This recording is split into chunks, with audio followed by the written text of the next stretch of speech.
Hey guys, welcome back to the garage. Time for another bench talk. I hope everyone's having a great week. Hope you're getting some good bench time in, and I've had good things happening on my bench. For I'm getting some major building done on the group build, hosted by Paul, Left Coast Model Car Builds, the 55 Chevy Badman. When I get on this video, I'm going to get the decals on that, and I don't want to show that on this video, obviously, because I want to have a reveal here. Should be ready in just a couple of days for you to see that one. So that's going to be wrapped up here very soon. And then I'm going into a new project, or I should say revisiting an old project that I can finally get going because I've collected all the parts. We'll get to that in just a second. But as on the bench talks, we always pull out a kit from the stash, a vintage kit. And this week it happens to be the 1984 Corvette by Monogram. Check out that old logo. Love it. And then this is a snap tite in 1/24 scale.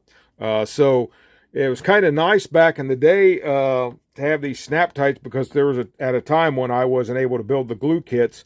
Getting a bigger kit like this was really cool, because you kind of felt like one of the big guys, you know, get away from the 30-second scale for a little bit. But anyway, we're just going to go over this real quick. Again, the bench talks, they're not full kit reviews. We just kind of take a quick look at it just to visit a little bit of the past here. So there's just some pictures on the side, the interior, and you got that TBI engine there. A couple private pictures there with options of the decals inside if you want. And then on the side here, just another, same as the top box art. And then again there's just a side view right up. You can pause and read that if you like. And this kit is from 1983, so 41 years old. So that definitely qualifies as a vintage kit. So that's why we pulled it out. And then you can see it snaps together, no gluing. And if I remember right, guys, this box art here, this is really similar to the box art they had on the 8 scale Corvette. It looks very similar, which I actually have one. Not in the box. It's not unbuilt. It is built, but needs restored. It's come apart and everything. And just as soon as I get the ambition and can get me a tub big enough to put some purple power in and get the paint stripped off of it, I can maybe make that a project in the future and get that thing restored. Very big for this bench, so I'd have to get another venue for that one, but nonetheless, I'd like to do it. Anyway, back on topic here. So 84 Corvette. So let's just pop this box open real quick. Take a look at what we got inside. There's that, got the instruction sheet with it still. 84 Corvette. Pretty simple stuff. Typical Monogram instructions for the era. A lot of them, the old NASCAR kits, were done in this same block style drawings. So just got the instruction sheet with it still there. Start to finish there. Got the nice decal sheet. And actually, guys, those are really still very nice. And I wouldn't be surprised, but you could really still use those. Those look very nice for their age. And then again, it's got come with smoked glass in it. And got that bagged up separately. And then just all the parts. Some of this stuff has been taken off of the tree. Like some of the stuff, it is open. Well, here's most of the body anyway. But you see, the engine is just molded. Now, that would take some work right there, guys, to detail this thing up if you wanted to, which could be done.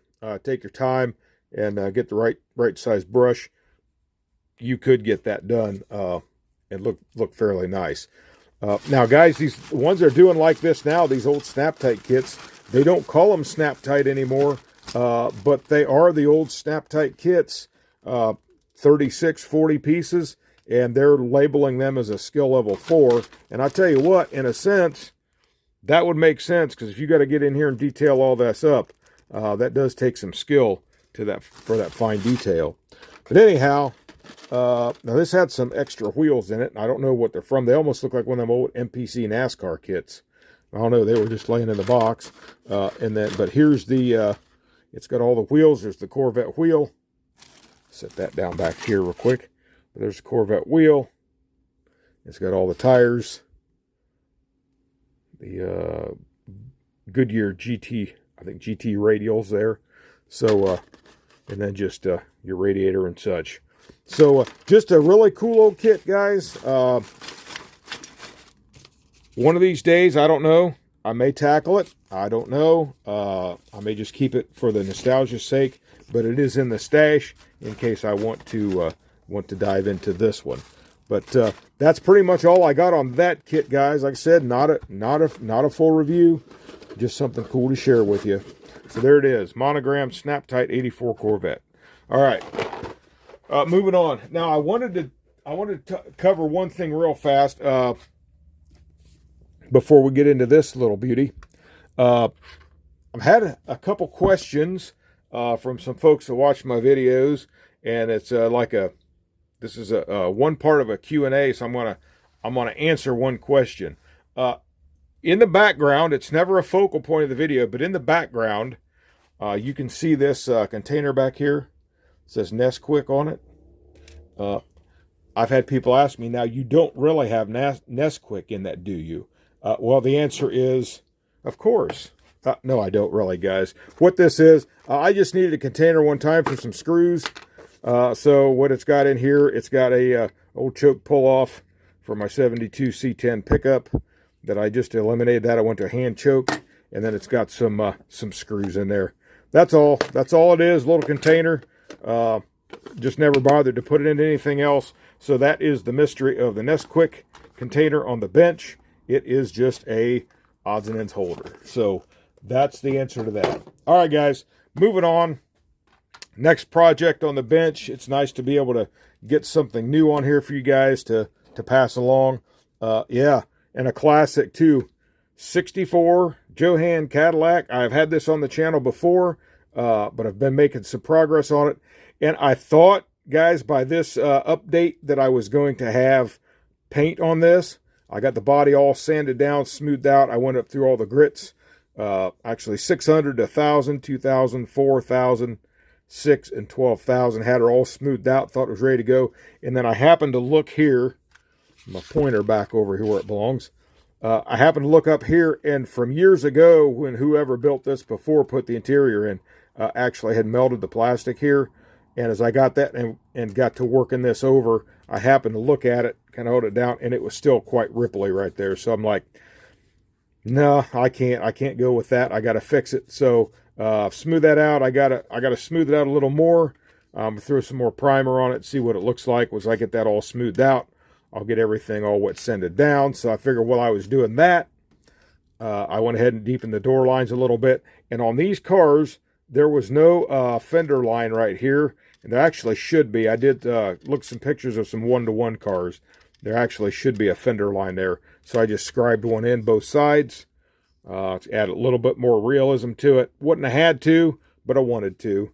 And then deepen the trunk panel lines, which actually, guys, these are pretty nice, pronounced as they are. But I just deepened them up just a little bit more. We can put some panel line accent in there and really make them stand out.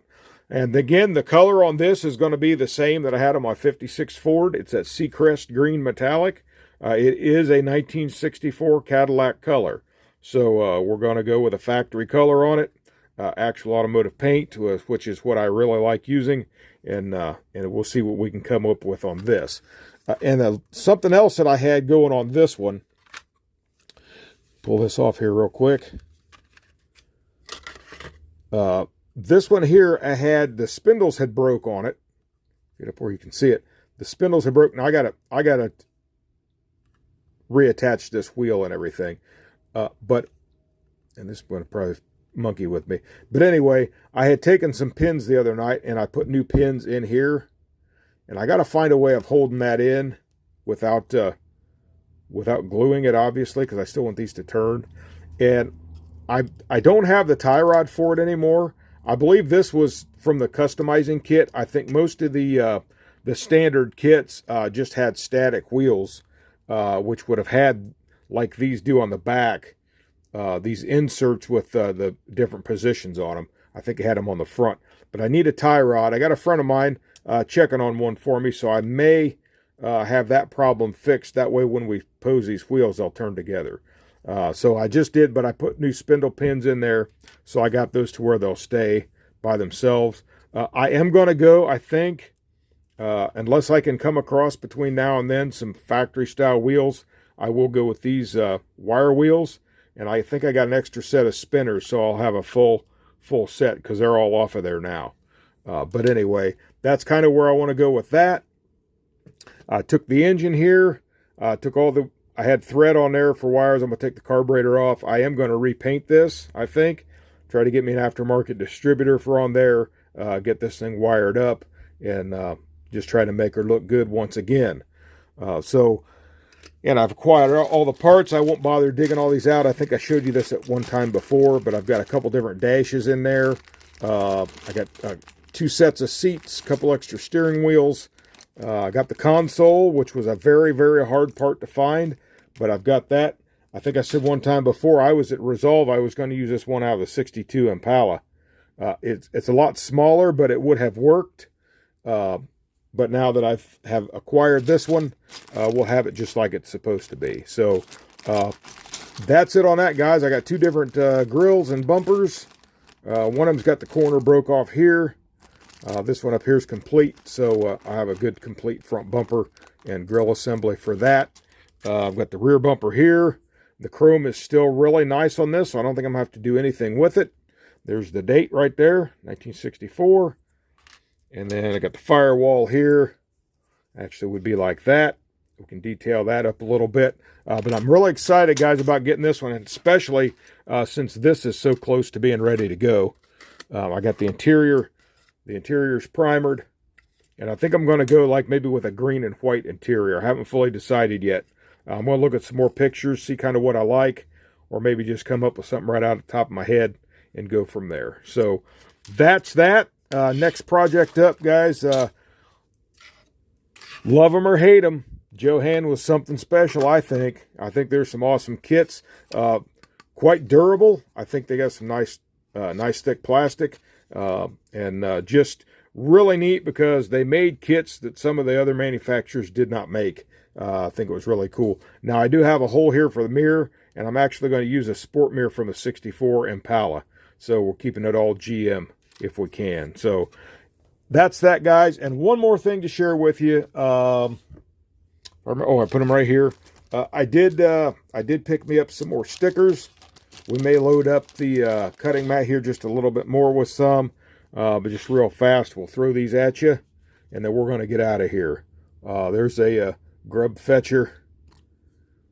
There's a GTO 69, which I actually have a 24 scale GTO to build at some point.